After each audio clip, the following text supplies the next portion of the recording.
Hello students, today we will discuss the topic Green Revolution.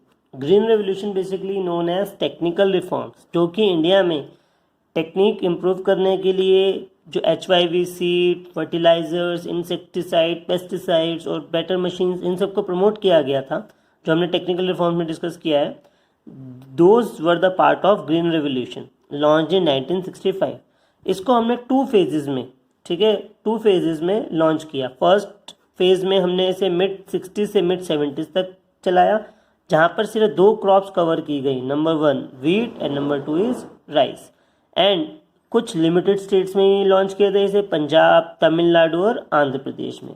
Where जब यहाँ पे हमें सक्सेस मिल गई तब हमने इसे सेकेंड फेज में चलाया, जो मिड 70 से मिड 80 तक चला, जिसमें अदर क्रॉप्स और अदर स्टेट्स को कवर किया गया, जहाँ पर ये फर्स्ट स्टेज में या फर्स्ट फेज में कवर नहीं हुए थे.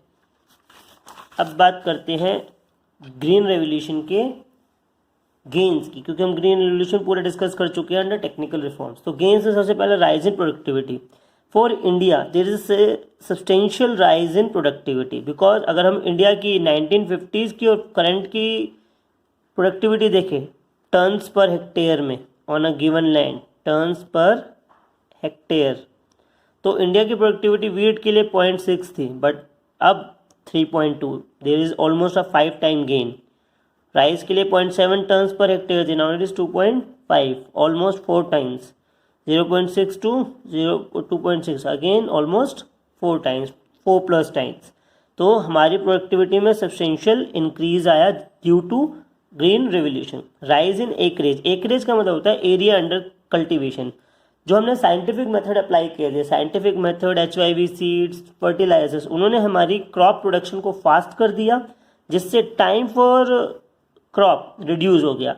अब जो क्रॉप हम 8 महीने में प्रोड्यूस करते थे, अगले 4 महीने बचते थे, तो हम कोई नई क्रॉप प्रोड्यूस नहीं कर सकते. उसका टाइम 5 से 5.5 महीने हो गया, जिससे हम नेक्स्ट सीजन में भी दूसरी क्रॉप को प्रोड्यूस कर सकते हैं. तो इसलिए multi cropping became possible and ultimately area under coverage या एरिया अंडर कल्टीवेशन बढ़ गया, क्योंकि सेम लैंड पर अगर 2 बार क्या होगी, क्रॉपिंग होगी, तो ये लैंड ट्वाइस काउंट होगी ग्रॉस एरिया में.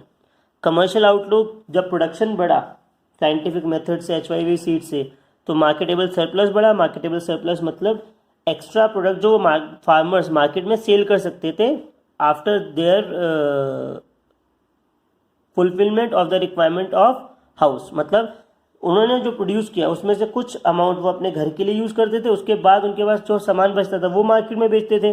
जब प्रोडक्शन इंक्रीज हुई तो सरप्लस फॉर मार्केट बढ़ गया, मतलब उनकी घर की ज़रूरतें पूरी करने के बाद भी उनके पास बहुत सारा प्रोडक्शन बचा जो मार्केट में सेल कर सकते थे, जिससे उनकी प्रॉफिटेबिलिटी बढ़ गई. अब वो फार्मिंग को एक कमर्शियल एक्टिविटी की तरह देखने लगे कि फार्मिंग से भी हम प्रॉफिट अर्न कर सकते हैं. Next, self sufficiency. Basically green revolution को लॉन्च इसलिए किया गया था ताकि इंडिया फूड की टर्म्स में सेल्फ डिपेंडेंट हो जाए, और ऐसे ही हुआ. There is self dependence in terms of food. India started maintaining the buffer stock, मतलब इतना एक्स्ट्रा भी आने लगा कि हम फ्यूचर के लिए बफर स्टॉक्स मेंटेन कर रहे हैं. But there were some failures too, because limited crops were covered. Only wheat, rice ही इसका बहुत ज़्यादा बेनिफिट ले पाए. पल्सेस और अदर कमर्शियल क्रॉप में हमने इसे अप्लाई नहीं किया. इट इज़ एविडेंट क्योंकि पल्सेस के प्राइसेस अभी बहुत हाई हैं as compare to wheat and rice. उसके बाद there was uneven spread. Uneven spread का मतलब कुछ स्टेट्स में तो इसका बहुत बेनिफिट मिला, जैसे हरियाणा, पंजाब, आंध्र प्रदेश, तमिलनाडु, बट इसके अलावा eastern UP, Bihar, MP, Orissa, इनमें इनका बहुत ज़्यादा मेजर बेनिफिट नहीं मिल पाया. इसलिए हम कह सकते हैं कि इसका डिस्ट्रीब्यूशन या इसका स्प्रेड बहुत अनइवन था, कहीं बहुत ज़्यादा, कहीं पर बहुत कम. इसके बाद आता है इसमें लिमिटेड फार्मिंग पॉपुलेशन, क्योंकि मॉडर्न टेक्निक बहुत कॉस्टली थी और हमारे इंडिया में बहुत सारे फार्मर्स पुअर हैं और मार्जिनल हैं, जो इस टेक्निक को या HYV सीड्स को प्रॉपरली अफोर्ड नहीं कर पाए. तो इससे क्या हुआ, एक लिमिटेड फार्मिंग पॉपुलेशन ही इसको अफोर्ड कर पाए और उसका बेनिफिट ले पाई. और इसमें गवर्नमेंट के भी मेजर्स बहुत ज़्यादा अच्छे नहीं थे, जिसकी वजह से इसकी रीच पुअर फार्मर्स तक प्रॉपर नहीं थी, जिससे क्या हुआ, इकोनॉमिक डिवाइड हो गया, gap between the rich and poor farmers बढ़ गया. Poor become more poor, richer become more richer. That is how economic divide happens. अब क्वेश्चन आता है नॉर्मली डिस्कशन में कि do India need another green revolution? Yes, because India की productivity another green revolution, yes certainly, क्योंकि number 1 productivity is low against international standards. अभी भी हमारी इंटरनेशनल स्टैंडर्ड के अगेंस्ट प्रोडक्टिविटी बहुत लो है, जैसे कि हम इसके फीचर्स में पहले डिस्कस कर चुके हैं। Stocks are at the point of uncertainty, मतलब कभी भी वो खत्म हो सकते हैं, जो भी हमारे स्टॉक्स बचे हुए हैं। स्टिल डिपेंडेंसी ऑन रेनफॉल, क्योंकि अभी इरिगेशन फैसिलिटीज सब फार्मर्स तक नहीं पहुंची है, तो बहुत सारे फार्मर्स अभी भी किस पे डिपेंडेंट है? रेनफॉल पर।